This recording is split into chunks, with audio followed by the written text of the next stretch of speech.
name is Chris Canali, and I'm director of the San Luis Valley Ecosystem Council.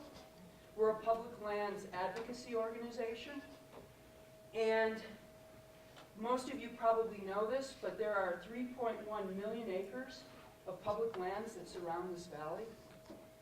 And this provides a tremendous opportunity to do landscape level planning and build conservation infrastructure. It's already here, and you know, any of you who are public land managers, this has been going on for generations.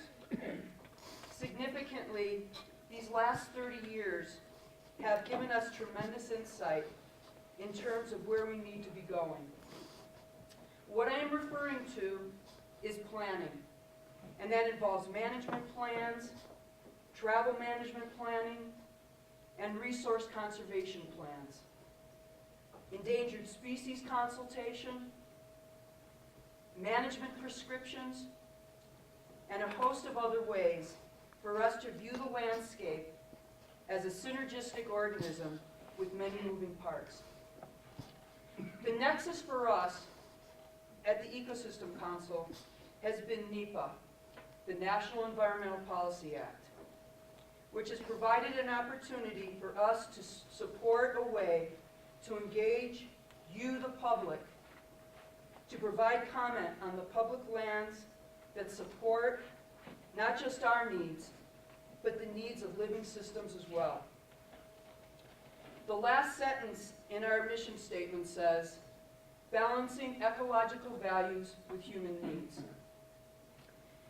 As a rancher from Wyoming once said to me over a decade ago, when a small group of us was working to establish the Rio Grande Headwaters Land Trust, private land conservation, is this: we need more eyes on the land.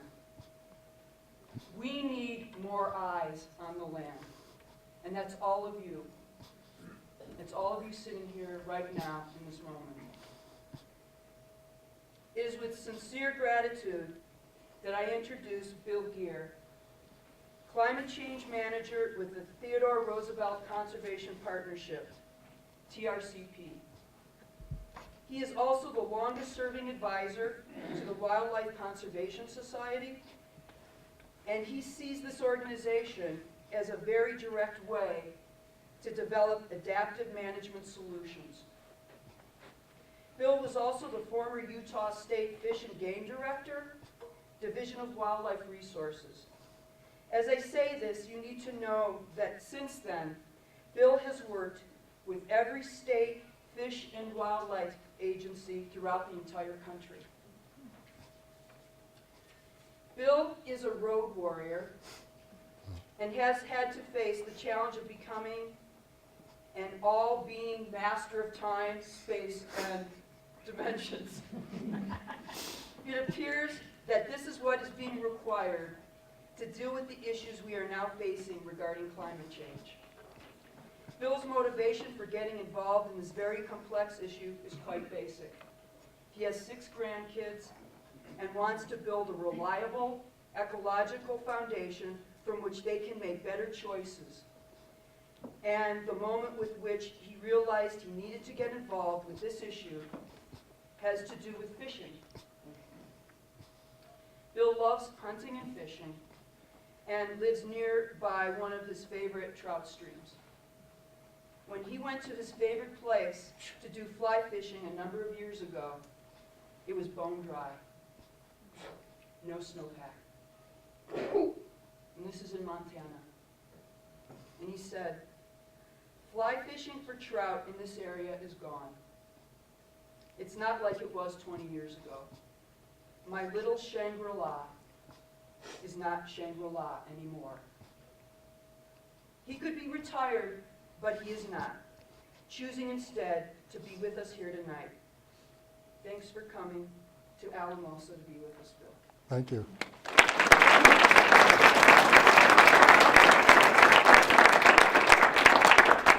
First thing, sometimes my voice will taper off and I struggle keeping a high enough volume. If you can hear me in the back, will someone raise your hand? If I start to fade off, raise your hand and remind me. Up, higher? Okay. I'll try to do that, but I struggle with that sometimes. So I wish I had a mic, but they don't have a mic. But you can hear me up with the camera, is that correct? All right, we're good there. Thanks for having me out here. I better tell you about what I do for a living, because you're a more diverse audience than I normally get. And a little more to the story that she just told you. I live along Lolo Creek in Montana. I don't know if you're a student of Lewis and Clark history at all. When Lewis and Clark were going across Montana, they were about to go over that massive range, the Bitterroot Shellways, to go to Idaho. Snow in the winter, heavy, they almost starved to death there, and they needed to gather the strength for a few days before they assaulted the mountains. And that was on Lolo Creek, a half mile from my house. So it's a pretty historic site.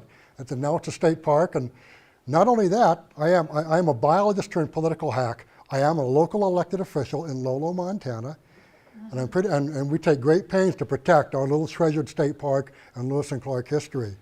And the stream she's talking about, I'm a fish biologist by trade. That's why I got into this business. I'm fanatic about that. I wanted to live by a trout stream. I don't want to own a trout stream, but I don't have enough money. So I live by one that goes through public land on Lolo Creek, and I catch brook trout, brown, cutthroat, and rainbow. If you guys fish, you know what I'm talking about. Pretty cool. Fly rod, 17, 18-inch fish. I thought I'd gone to my Shangri-La, and I moved there 20 years ago. I got transferred up from Utah. And I thought, man, I go down, I walk from my house with my waders, and I catch these great trout. And what she's talking about, I went down there about 8 years ago, and I went down to where I normally have water about this deep and too deep to wade, and I catch beautiful trout, and the water is gone. There's no new diversions. It's gone. What we don't have is as much snowpack.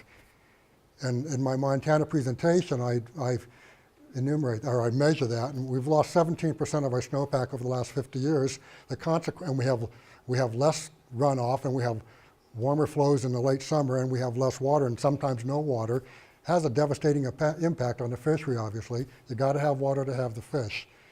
That's one of the reasons I do this. And I also have 6 grandkids, and they all love fishing. So I guess I've raised them pretty well. So, so my motivation is there, and perhaps like you. And what I do for a living, though, I work for Theodore Roosevelt Conservation Partnership now, and I work on national policy and law, whether it's roadless area conservation, mining reform, BLM backcountry, oil and gas, and now I focus entirely on climate change. And what I typically do, I'll go to an audience like this. Typically, they're all sportsmen, hunters and anglers. That's my audience. And I will say, I want to inform you on something, in this case, climate change. But it's not climate change. I come and I say, I want to inform you on a resource issue, because 5 minutes after I do that, I'm going to ask you to do something. It may be sign on to a letter, it may be to call your congressman, or maybe to go with me to Washington, D.C., and to visit your congressional delegate and say, I have a conservation interest and I want you to do something about it, and to weigh in as a person with a conservation interest. And my audience is sportsmen. Maybe some of you don't hunt and fish, but even if you don't, here's something I tell when I do have a broad audience. Hunting and fishing is a dividend we actually get when we do things right on the land in terms of habitat management, water management. Conditions are good. They provide harvestable surpluses of fish and wildlife that folks like me and some of you say, wow, we can go hunting and fishing. But even if you don't, there's a thing called ecosystem services, whether it's flood protection, water supply, beautiful area to go out and take photos or do artwork or write poetry, whatever it is, environmental and sociological, there's all kinds of aesthetic functions that are provided by that. And the things we do to improve conditions for fish and wildlife and hunting and fishing pay dividends to lots of users. So even if you don't, I hope that the presentation I'm going to give to you tonight focuses on of interest of hunters and anglers. And I wrote about 4 years ago, I went to what they called a U.S. Climate Action Network in New Orleans. There was probably 800, 900, maybe 1,000 people there, all with a real interest about climate change and a concern that nothing was being done and something needed to be done about it. I think there was 3 of us representing fish and wildlife, me and 2 others. Most of them were social interest, physicians for social responsibility, about every church group you can imagine, folks that think that we have a duty to take care of our habitat and where we live. And some of those, like me, have been working on all that legislation that filtered through Congress the last 4 years, none of which passed. And it didn't pass because while the language in the legislation was good, there was no constituents calling their congressman and say, wow, this is real. there's some folks who've written good stuff. You better pass some laws and do it right. We had no public appeal to support the political need. At that time, I thought, the best thing I can do is perhaps try to have people become better informed, tell them what's at stake, and they can make up their mind, and they can do something about it. And the difference between a night like this and when I talk about other issues, when I ask you to do something 5 minutes later, tonight I'm not going to ask you to do anything. In many of the audiences I go to, I know I'm going to have folks that say the evidence of climate change is real. They're going to have folks that aren't so sure. They haven't made up their mind. We have some folks that may think, I think it's a bunch of hooey. I don't believe it. It's a hoax. I don't know where they're all at. And I find that for me to get in and help them become better informed, for them to open the mind, I have to take some of the pressure off that I'm not going to ask them to do something 5 minutes later. But know this, I always come back later. I come back maybe 6 months. When they've had a chance to digest this, I come back and say, there's one more thing you need to know. And there's one more thing you need to know. And I kind of liken it, this is my fishing analogy, you're crossing a stream. The water's a little bit deep, and it's a pretty wide stream, and you don't have any waders, so you don't want to get your feet wet. And you see a few rocks out there, and you go partway across that stream. And when you get out there, you see a few more rocks. And you go a little bit further. And the further you go, the less likely you are to return and go back to where you started from. Is if you can find the other rocks, you want to get to the other side of the stream, you're motivated. But you can't see it all at once. And I kind of liken it to the subject of climate. So when I take to an audience, I show them the physical evidence of climate change. I try to show them some of the science foundation and what an ordinary person can see in the field when they go out there that it's not a scientist. I build my presentations for ordinary folks who aren't scientists, something they can recognize when out there, and I help interpret what that means and what the connection is with climate on that. And then I try to show them the implications on fish and wildlife habitat and the critters and populations, and then the implications for sustainable hunting and fishing, what their passion is. And then I try to show examples of what some people are doing about it in the field, adaptation, projects that either specifically designed for climate adaptations or they're designed for other things that have adaptive value, they can say they're going to help fish and wildlife sustain viable populations. What I don't get into is greenhouse gas emission at this point, and I don't talk about financing. I'm not expert in either one of those. I'm a fish and wildlife guy for almost 40 years. I deal with stuff on the ground and projects. So I want to tell you kind of what the presentation is going to be like. I'll tell you right now, I'm going to take 35 minutes out of your life with it. And I automate it to have mercy on you, otherwise it would take an hour. If you're clicking buttons, you know how it is. Anyway, and it is also, you can ask me questions in the end. The sign implies I'm going to give a lecture. This is about all the lecture I'm going to give. I'm not a very good lecturer.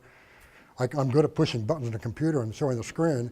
I build videos for 5 states, Montana, Oregon, Washington, Colorado, and New Mexico.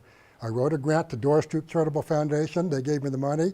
I said, I'll go to those. These are heavy sportsman states, and I will help people become better informed. I will produce these videos. After I produce them, I will go out and get in front of audiences just like this and show you. Your responsibility is to listen and pay attention and then to think about it and decide where you're on this issue, because even though there is one bill still in the Senate, it's called the SAFE Act. It's not going anywhere. It happens to be an act that deals with natural resource adaptation if it ever passes. Probably won't. No, certainly hadn't in this Congress. It's still going on. The sponsor is Max Baucus from Montana. We spent a long time getting him to the point he'd write such legislation, but the focus of that one is to provide the infrastructure and funding to national and state levels to help keep natural resources, including fish and wildlife, intact under changing environmental conditions. And perhaps there'll be some comprehensive legislation in the next Congress or the one after that, and if this bill can be dropped into that as the adaptation title. But I'm not going to advocate here for either a candidate or a specific piece of legislation. But if there is something, it's in your best interest as a citizen to become better informed, to say, I've got an opinion on this, I've seen enough evidence, I have an informed opinion, I'm going to tell my congressman what I think. And I think this is kind of real and we ought to do something about it. I don't expect you to memorize a single thing that's on that screen, but I hope you come away with this, wow, that's kind of a compelling case. We better do something about it. I notice some of you have pens and papers out there. If you can write in the dark, you can use those. I get the lights off for two reasons. Number one, you'll focus. And number two, so you see the imagery, is particularly lettering. It shows better in the high contrast. I have it narrated. I use a narrator from Mississippi State University's Southern Voice. I like him, so I use him. But there's going to be times I don't want you to close your eyes and just listen to the narration and fall asleep. There's going to be time he stops narrating. You're going to have to read. I just want to tell you that in advance. That helps the audience focus. So that's probably about all the warning I can give. And Dr. Beaton over here is going to help me run all this technology. So we're going to turn that on, then turn the lights, and I'll click it on. And hopefully we have the sound about right, louder than me. Hey, but I got to ask you, how many are around in 1969? Most of us, it looks like. All right. What was the big deal in 1969? Someone's got to be able to tell me. That's it. 1969, what happened? Man on the moon. You got it. Neil Armstrong, keep that in mind. And I just want to thank Dr. Jared Beaton for bringing all the young people here tonight and all the work he helped to support this project. Are we good to go, Dr. Beaton? I think it's good to go.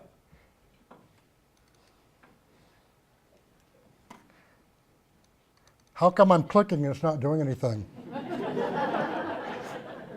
not good to go. Houston, we have a problem.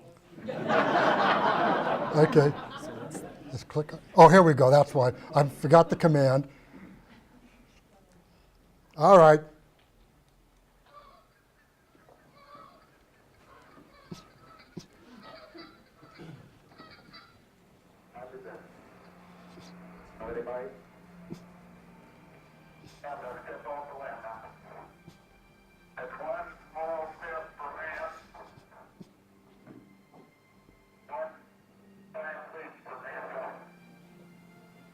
It has already been more than 40 years since Neil Armstrong put the first human footprint on the moon. Since then, we have made discoveries down here on Earth that have more impact on our lives than his giant leap for mankind. In 2010, NASA completed an assessment of Earth that arrives at a startling conclusion. In this century, 40% of the natural ecosystems of this planet, our only home, will change to become something else. That means that nearly half our forests, grasslands, and tundra we like to wander around in will change dramatically within the lifetime of many now here. How can that be, we might ask? Or more importantly, what will that be, and why? Here in the West, the answers to the what question are as varied as the geography, but we're beginning to get hints about them. For examples, we might start with Montana's Yellowstone River, the longest free-flowing stream in the lower 48. When you think of a place like that, you imagine cool, pristine waters, with speckled trout hiding behind colorful rocks. And when John Coulter first described it, that is what it looked like. But in just the past 20 years, smallmouth bass have moved up the Yellowstone more than 40 miles, benefiting from water flowing warmer, slower, and lower. Headwaters in the park are shaded less these days because the high elevation pine forests have been decimated by mountain pine beetle. Those same weather patterns are having an effect across much of the Rockies. In just the last 15 years, beginning 25 years after the moon landing, the mountains and valleys of Colorado have turned red. Mountain pine beetles have killed forests at an alarming rate, growing from isolated outbreaks in 1996 to entire forests of fire-prone bleached snags. The why has mostly to do with a series of warmer winters that have allowed the beetles to attack trees that are stressed by their changing environment. As a rising Pacific Ocean impacts the growth of underwater plants critical to the security of fish, young salmon looking for a place to hide and grow big in the coastal estuaries of Washington State will likely not find those places. Even though precipitation across the state has not changed as much as in many other western states, the iconic mountain glaciers are retreating, stream flows are changing, and salt water is rising, tied to a planet's changing climate, beyond the control of state fish and wildlife management agencies. In Oregon, we find that fire, a natural force often friendly to wildlife, has taken on new meaning, and not a good one. Cheatgrass, imported from Europe in the 1880s, not only gets stuck in your clothing, but it's bad for wildlife too. As Oregon's sagebrush steppe environment has become warmer, fire frequency has increased. Cheatgrass quickly invades the spaces left by the fire and creates a mat so dense that native plants used by wildlife, like sage grouse, cannot come back. And then, because the ground becomes so thoroughly covered by dying cheatgrass, it unnaturally burns again, creating a hot and vicious cycle.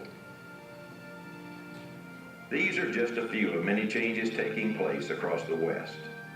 They may not seem too threatening yet, now as we begin a new century, but as they increase, we must consider future generations, and we must care on behalf of those not present, those unborn without voice or vote, for whom the moon will someday orbit an Earth much different from what we've enjoyed for so long.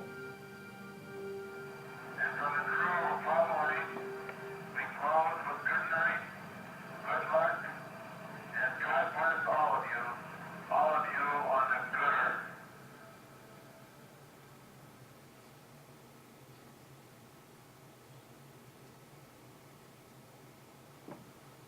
Hello, I'm David Wesley.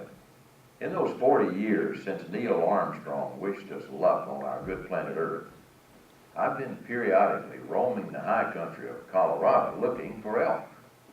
Some years have been better than others. In 2011, their evasive talents exceeded our hunting prowess. And while the elk are still there in substantial numbers, there are some changes on the way, not just in Colorado, but across the West and around the globe. We are entering a new era. Something seems to be changing, and we need to do something about it. Theodore Roosevelt, our 26th president, didn't have an opportunity to hunt elk in Colorado, but I'm sure he would have liked it. He developed a love for hunting and conservation, which ultimately led to the protection of nearly 230 million acres in national forests, federal bird reservations, and national parks and monuments. All in an era when most politicians wanted to exploit America's limitless natural resources without regard for the future. Roosevelt is no longer here to lead the charge for conservation from his bully pulpit, but his name and spirit are yet with us. In 2008, 8 leading hunting and fishing organizations released Seasons In, highlighting the impacts of climate change on fish and game in the United States and its implications for sustainable hunting and fishing. In 2010, Beyond Seasons In was released to present practical measures that could be taken on the ground to offset the most harmful effects of climate change on fish and wildlife, and at what cost. In discussions on global climate change, what are we really talking about? Scientists most often refer to these 4 physical measures, and we're not talking about short-term episodes of weather. Climate is the big picture, and weather is what's happening at that moment or that day on the Weather Channel. Cold winter weather is not evidence against Earth warming. And while melting glaciers, rising sea levels, and other environmental changes are illustrative and important, ultimately it is the ecological consequences that matter most. And that is what we will focus on in this presentation. Let's now look at the white-tailed ptarmigan and climate change. White-tailed ptarmigan, a game bird popular with hunters who love the high country, reside in alpine areas at or above timberline in the western U.S. and Canada, where they are associated with rocky areas, crummels, the bent and twisted trees right at subalpine tree line, moist vegetation near snowfields and streams, and willow-dominated communities.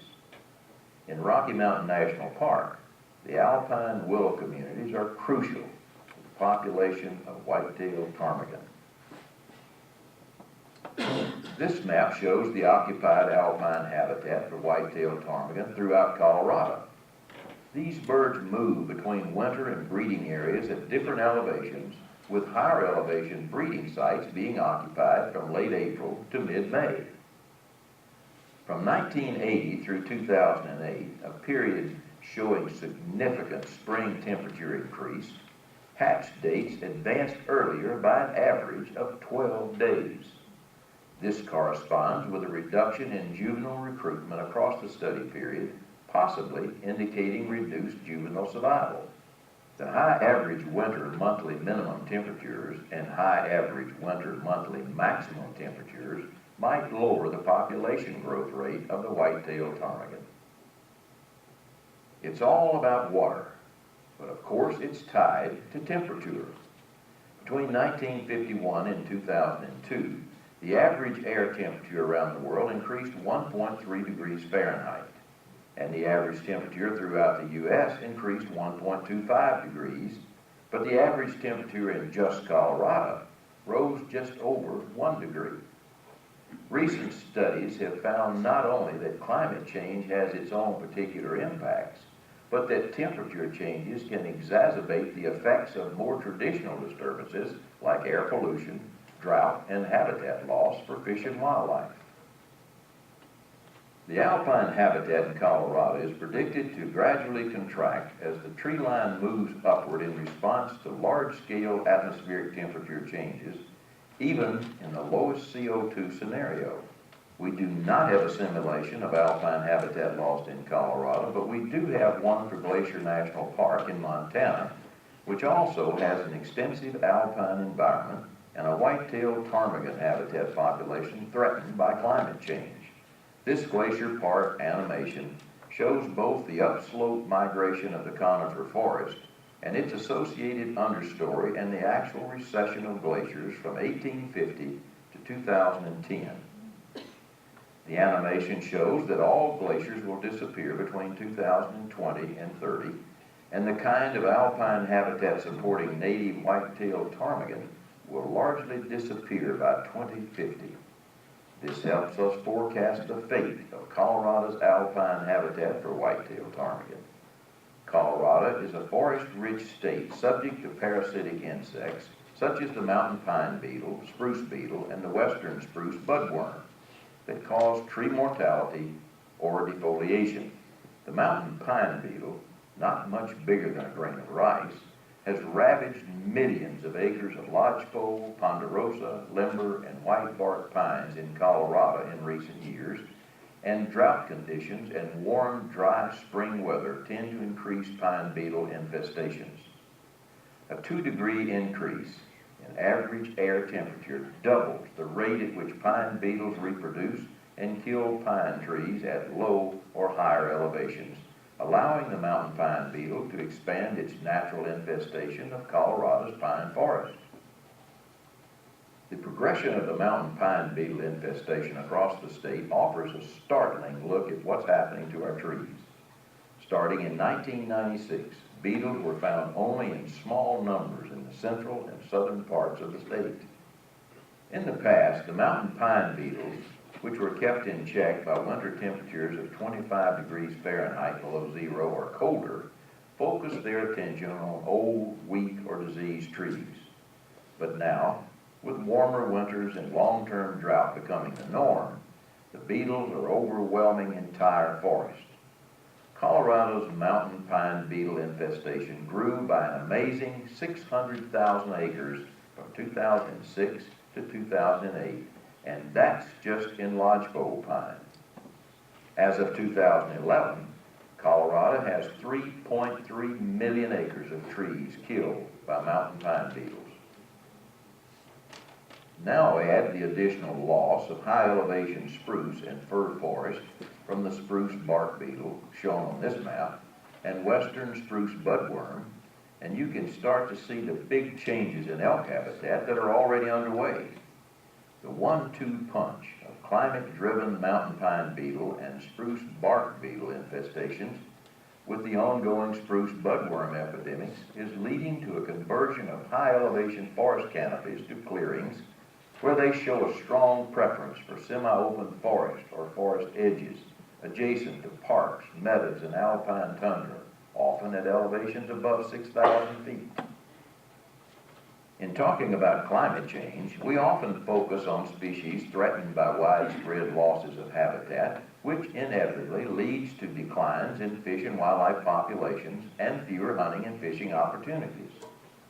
However, some species, like elk, are more likely to see a habitat increase.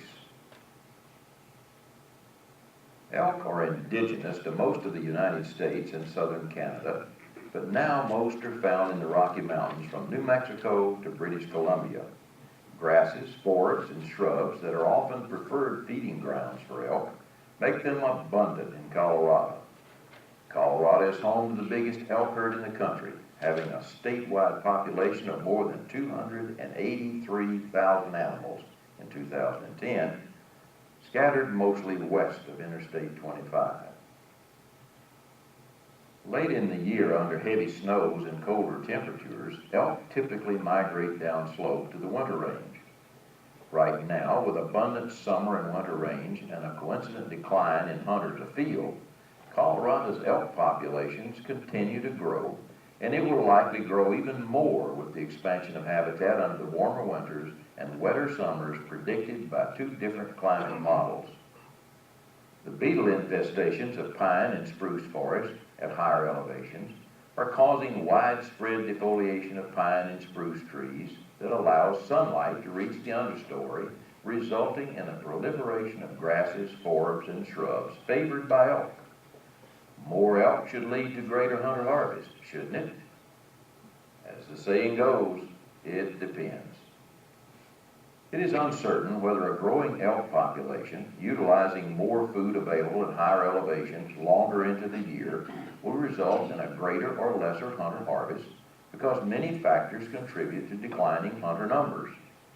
Since 2004, when the mountain pine beetle infestation really started to explode in Colorado, there has been a decline in elk harvest, but state wildlife managers think factors such as weather conditions during the hunting season, changing elk permit availability, and a poor economy probably drove elk harvest down by driving hunter numbers down. On the other hand, if hunters can get to high country elk during the hunting season, harvest would logically be expected to increase. At the same time, however, the loss of forest cover would also be expected to reduce elk security during the hunting season that had been afforded in dense pine and spruce forest. The opening of forest-rich understory could enable elk to remain at higher elevations until snow and cold force them down to the lower elevations, favored by many hunters later in the traditional hunting season. There are some observations from state wildlife managers that elk remaining at higher elevations later in the season may well have limited harvest in some of the hunting units. If elk lack protective cover during the hunting season in the forest on public lands, they are likely to move on to private lands where less hunter access will provide more security for them. Uncertainty in the future hunter harvest under a changing climate may also pose a dilemma for elk managers relying on hunter harvest to keep elk populations within long-term management objectives, especially as they strive to reduce elk depredation on neighboring agricultural lands. It may well be that hunters will have to change where, when, and how they hunt to take advantage of conditions under the complexity of changing climate, a changing economy, and year-to-year variations in weather.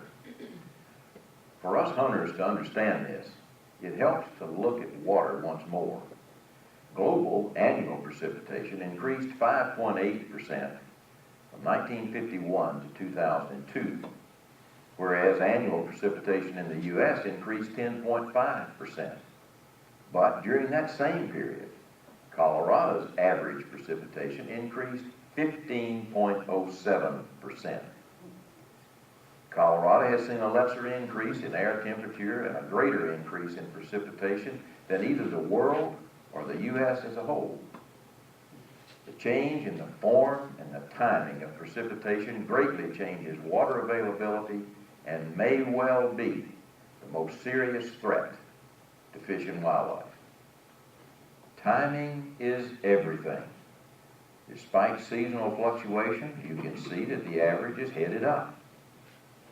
Colorado's environment for fish and wildlife largely depends on winter snowfall that will melt and sustain stream flows through the warm and dry summer and fall.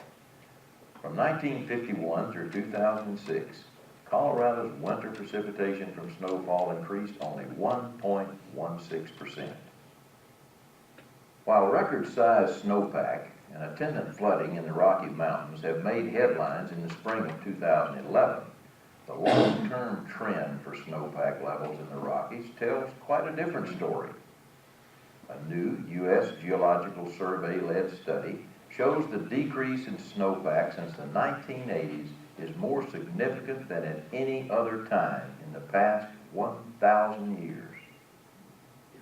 The increase in average annual precipitation in Colorado largely comes from more rainfall in spring, when we are seeing a 12.3% increase in precipitation. Spring rains produce rapid and short-term runoff, but do not sustain stream flow in the late summer and fall. Of course, if we're going to think about water, we need to talk about fish. It's easy to see why Coloradans love fishing when you see trout like these. We want this kind of fishing quality to last forever, but that prospect is looking dim right now.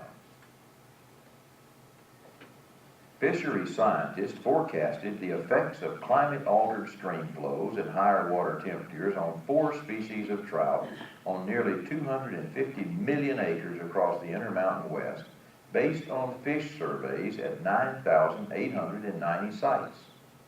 Projections show a 47% decline in total suitable habitat for all trout by the 2080s. Native cutthroat trout will lose a further 58% of habitat due to higher temperatures and negative biotic interactions with non-native trout.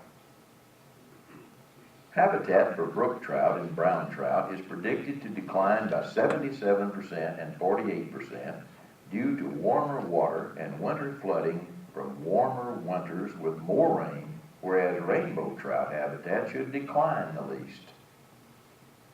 Let's focus on cutthroat trout, native to the Intermountain West, with several subspecies uniquely adapted to specific major river drainages.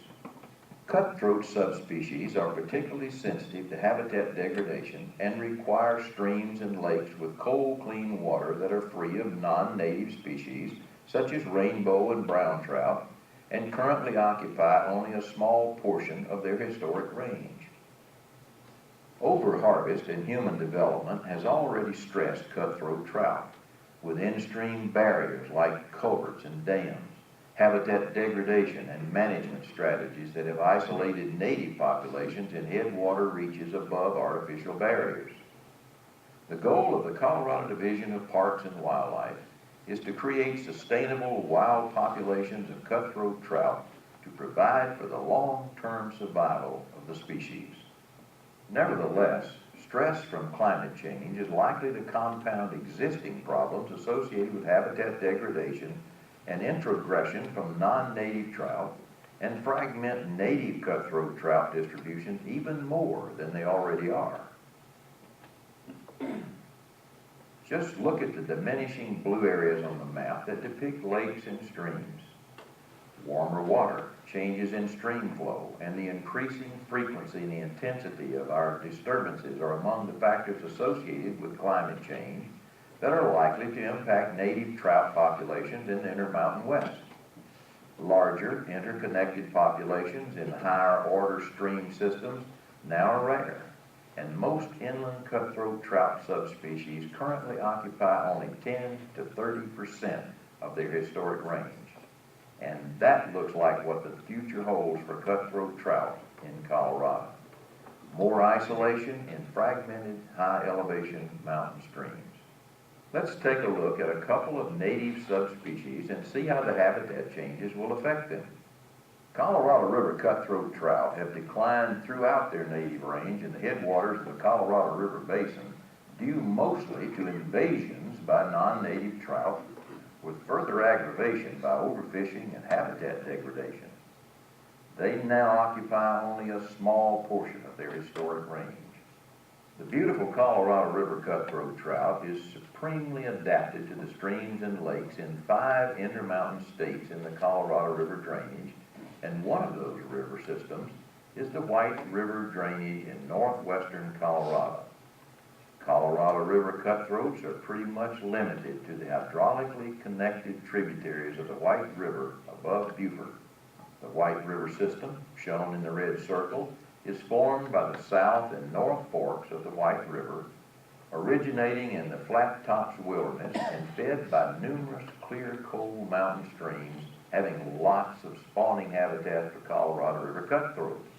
The connectedness of the main stream and tributary channels above Beaufort tends to increase the odds of Colorado River cutthroat survival in this drainage.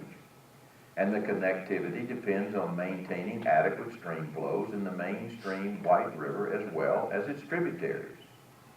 Because the stream flows in the White River at Beaufort and downstream near Meeker are so highly correlated in June and August, we can look at much longer period of record at the Meeker gauge to predict stream flows at Beaufort.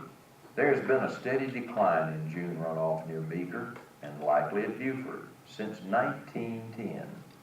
Which corresponds to steadily declining August stream flows when stream temperatures normally peak. In the snowmelt-dominated hydrology of the arid west, late summer, particularly in August, is when stream flows are lowest, air temperatures are highest, and stream temperatures are warmest and might rise beyond the thermal tolerance of Colorado River cutthroat trout. A new research study in Wyoming, Montana, and Idaho shows that the problem of declining August stream flows in trout-supporting streams is widespread, as depicted by the downward red arrows on this map. If we think the extreme weather patterns brought by both El Nino and La Nina, shown here by the red stars and black dots, are going to save the day for trout, think again. These recurring anomalies in weather since 1910 seem to have made no difference in the long-term stream flow average.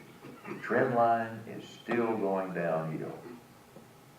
These maps show the risk facing a metapopulation of Colorado River cutthroat trout under a warming climate in the main White River from Beaufort downstream to Meeker, less stream flow and warmer water.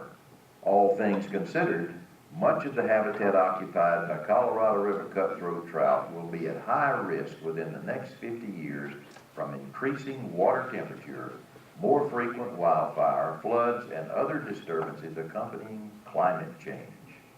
What species will displace native cutthroat trout in the White River when the stream flows drop and the water warms? Right now, the most likely non-native invaders are stocked rainbow and brown trout in the White River below Beaufort. But then what? Well, for us fishermen, there's another reality on top of the water.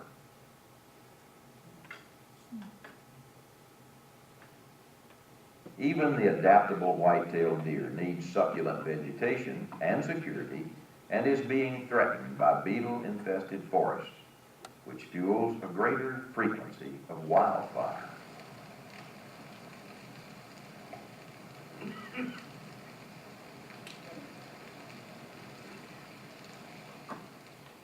Climate change also affects wetlands, probably the most productive habitat type in the wild, by less snowpack and lower runoff, leading to losses in waterfowl habitat and conversion to human development. Hey, the swamp is gone. Why don't we just pave it into a parking lot? The physical evidence of climate change in Colorado is clear. Someone needs to enter the debate on climate change on behalf of fish and wildlife. What's the outlook for upland birds under a changing climate in Colorado? Here's a list of changes.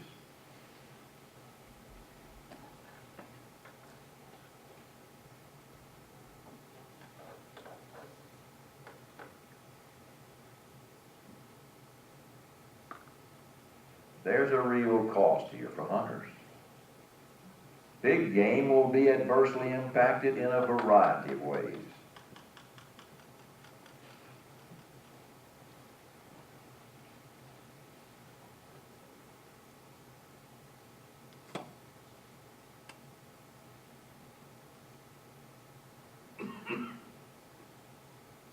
as will hunter success. Unlike big game, waterfowl can move quickly and cover vast distances. Even so,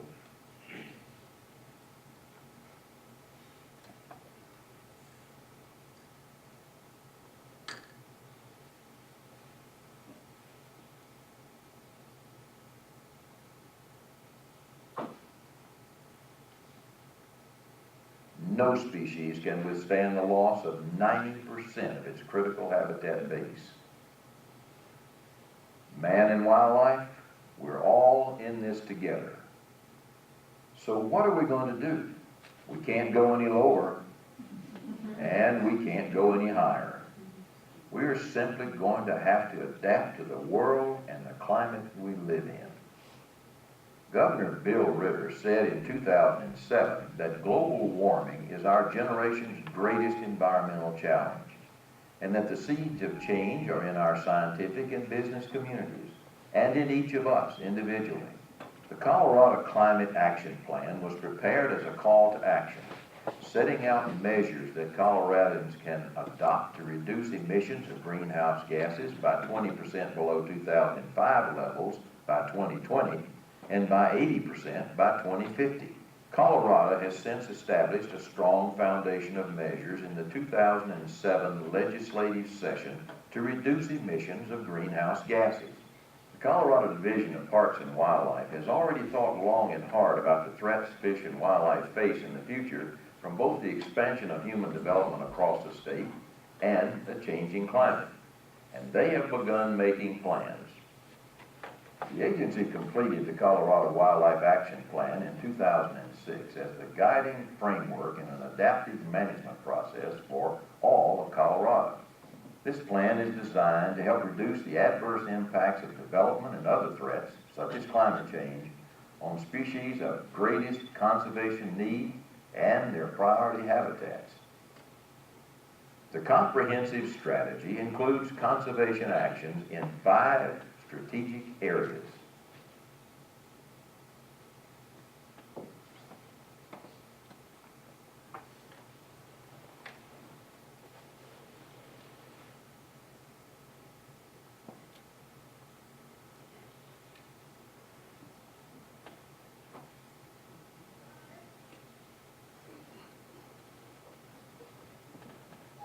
Let's take a look at the sorts of action it will take to meet these goals. Projects like these have a lot of moving parts, so I'll let you read some of the details.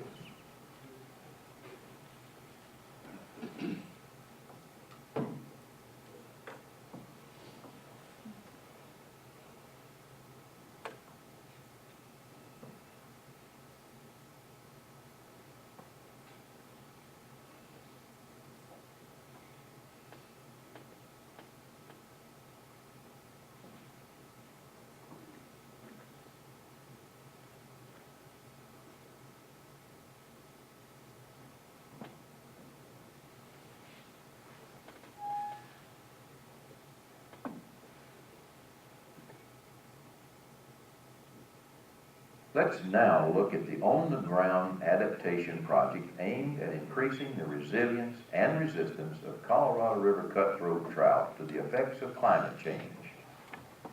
In this habitat strategy, Trout Unlimited, Partners for Fish and Wildlife, Natural Resource Conservation Service, Colorado Department of Parks and Wildlife, and others partnered with a private landowner to implement this pilot intervention on a 3-mile reach of Milk Creek, a tributary to the Yampa River in northwest Colorado. Climate risk in the Yampa River basin is expected to range from low to high, and Milk Creek in particular and its Colorado River cutthroats are at higher risk to uncharacteristic wildfire and moderate risk to winter flooding, drought, and increased summer temperatures. Trout Unlimited and its partners are aiming to improve channel stability and reduce summer temperatures to increase the distribution and abundance of Colorado River cutthroats. To get there, partners are aiming to create more reaches like this, where the channel is narrow and well vegetated. The Milk River restoration work commenced in 2011 with actions focused on creating a narrower, deeper, darker, and more stable stream channel. By 2014, the restored reaches are expected to see these benefits to Colorado River cutthroat trout.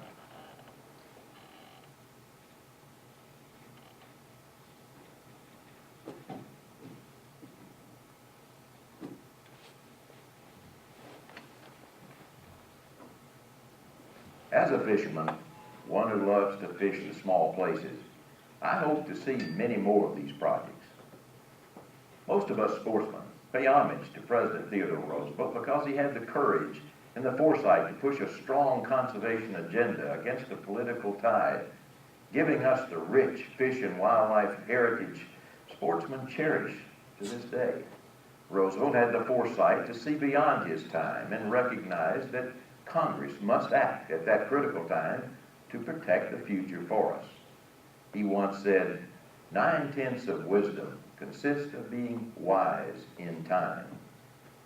Well, for the sake of our children, it's time. While no one has all the answers to climate change, we know we're dealing with a rapidly changing world, and we must step up and do the conservation work needed today to ensure the future, not only for hunting and fishing, but for our very quality of life. There's some things that need doing, and we should heed what Colorado Governor Ritter had to say about doing. If we don't do it right in Colorado, across America, and around the globe, our children and grandchildren will inherit a much diminished world. Let's make sure that those stories our descendants tell about us around the fire are good ones. On behalf of everyone sitting around the fire in the future, thank you.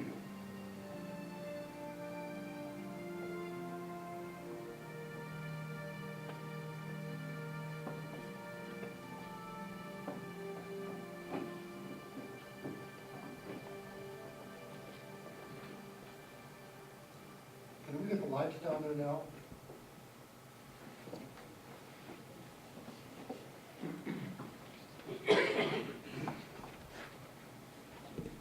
That this is not meant to be a comprehensive compilation of everything that climate change is going to do to fish and wildlife, only representative examples of things that we know now. And you'll find that climate change is one of those things that's like a big umbrella. We've already had a lot of impact on the resource through our human activity, dewatering streams, changing landscapes, energy development, things that serve us as society. Now we're putting another stressor on top of it. And collectively, you can see that doesn't bode well for the future. And so, if we're going to sustain ourselves in quality of life, and if you're like me, you think that the condition of fish and wildlife, the diversity and abundance of fish and wildlife, sort of represent the litmus test of a healthy human environment, then you ought to be concerned about this. So you may remember none of the detail or anything like that. It's not meant to be a lecture to a bunch of scientists. But I hope you say when the moment is right, and if you think this is a real phenomenon, as I do, I build them, I guess I feel that way, that you tell your decision makers, your politicians, we need to do something. And if you look at where we were in 2007 and 8, when the public acceptance of the evidence of climate change was growing, then ClimateGate hit in 2009 and it plummeted. And it was a pretty dismal time. And when I started this project in 2008, things were looking good. 2009 came, and I thought, crap, I'm going to be the Johnny Appleseed of climate change out there, but no one's going to want the apples. That's pretty dismal, but now it's on the upswing again. People are saying severe weather, storms, and they're saying, holy crap, this isn't the norm. This isn't an anomaly. This isn't a short-term thing. I guess this is real after all. We've known it for a long time. And I know in my own evolution of thinking on climate change, even as a practicing biologist for many years, when I was moved to Montana, and waters that I saw and conditions I saw were good, and even when I was in Utah, and they slowly changed, and my first thought was, wow, we're into a drought again. We're in the arid West. Droughts happen. Then after a number of years, I said, man, this is a really long drought. And after a while, I thought, there's got to be more than a drought here. There's more happening. And if I'm probably like everyone else, to get here, I took 2 flights. Missoula to Salt Lake City to Denver. I rented a car, presented in Carbondale Monday night, drove down here, and I'll drive back after this early in the morning. I burned fossil fuel, I contributed. I had a fossil footprint coming here, as we all do. So I don't want to think that I'm pure in any way, except that we know that we can do things better as people. It's our decision to make. And I know for my own 6 grandkids, and the fact that I love fly fishing and elk hunting, I hope we take this seriously. What happened in 2009 with such a drop in public attitude about climate change? And then what triggered it back up? You remember ClimateGate? The emails that were, that were taken from some British scientists, and the impression in the news was that these folks, as one person told me, fudged the informational data. They cheated.